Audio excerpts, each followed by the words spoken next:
મિત્રો તમને મેં અગાઉ સૂચના આપી દીધી હતી કે 150 વર્ષ બિરસા મુંડા ભગવાન બિરસા મુંડા જન્મ જયંતિ નિમિત્તે આપણે નિબંધ સ્પર્ધાનું આયોજન કરેલું। આજે સંપૂર્ણ ભારતભરની અંદર ભગવાન બિરસા મુંડા જન્મ જયંતિ નિમિત્તે વિવિધ પ્રકારના કાર્યક્રમો થઈ રહ્યા છે। તો એ અનુસંધાને આપણે શ્રી વાણી Vinayak arts and commerce college Bhachau ખાતે આ કાર્યક્રમના ભાગ રૂપે નિબંધ સ્પર્ધાનું આયોજન કરેલું। હવે આપણે મહત્વની બાબત જોઈએ તો ભગવાન બિરસા મુંડા જનજાતિના નાયક છે। આપણે ઘણા બધા મિત્રો એની વિશે જાણતા નથી અને ઘણા બધા મિત્રો છેલ્લા 5 દિવસથી એના વિશે અધ્યયન કરી રહ્યા છે। એના વિશે આજે આપણે નિબંધ લખવાનો છે।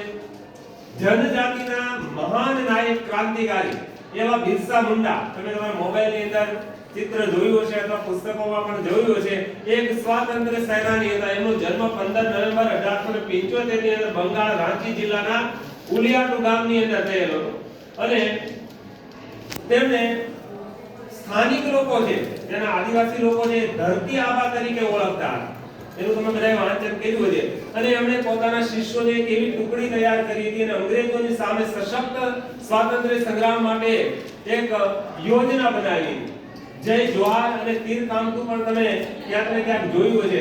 એટલે આપણા ભારતભરના એક આદિવાસી ક્રાંતિકારી જેને કહી શકાય એવા જનજાતિ નાયક બિરસા મુંડા જન્મ જયંતિ નિમિત્તે આપણે એને શત નમન કરીએ અને સાથે એના જીવન કવન અને પરિચય અને એમની ક્રાંતિકારી જે પ્રવૃત્તિઓ છે એના વિશે આજે આપણે નિબંધ લખવાનો પ્રયત્ન કરીશું। મિત્રો ખરેખર આપણે એ બાબતને નોંધ લેવી જોઈએ કે આપણા ભારતના એવા અસંખ્ય સ્વાતંત્ર્ય સેનાનીઓ થઈ ચૂક્યા છે કે જેના વિશે આપણે જાણતા નથી।